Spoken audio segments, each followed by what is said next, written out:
ഇങ്ങനെ എന്ത് പറഞ്ഞാലും ഇപ്പൊ ഞാൻ ഷാളിട്ടില്ലേ, ഇനിയിപ്പൊ ഞാൻ തലപ്പൊടിയും കൂടി ഇടണ. എടി താഴോട്ട് നോക്കടി.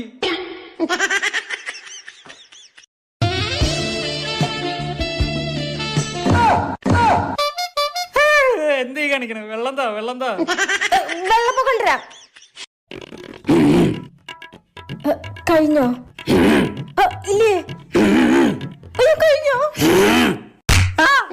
ചേട്ടൻ കഴിച്ചോ? ഞാൻ പിന്നെ കഴിച്ചോണ്ട്. എടി ചേട്ടൻ രണ്ടാമത് ദോശ ചോദിച്ചു ചേർന്നു. അപ്പൊ അയാൾക്ക് അത് വാ തുറന്നു പറഞ്ഞൂടെ? അങ്ങേര് ജഡ്ജിയല്ലേ, ഓർഡർ ഇടാൻ മാത്രമേ വാ തുറക്കുള്ളൂ. ചേട്ടൻ ഭയങ്കര സ്ട്രിക്റ്റാ. ഓ, ഇത് വല്ലാത്തൊരു സ്ട്രിക്റ്റ് ആയി പോയി. കൊറേ നേരമായി വെള്ളം ചോദിക്കണോ? വെള്ളം എവിടെ? സോറി മോളെ, ഞാൻ വെള്ളം എടുത്തിട്ട് വരാം. വേണ്ട, അത് പിന്നെ മതി. ആദ്യം കാലിൽ തിരുമ്പ്.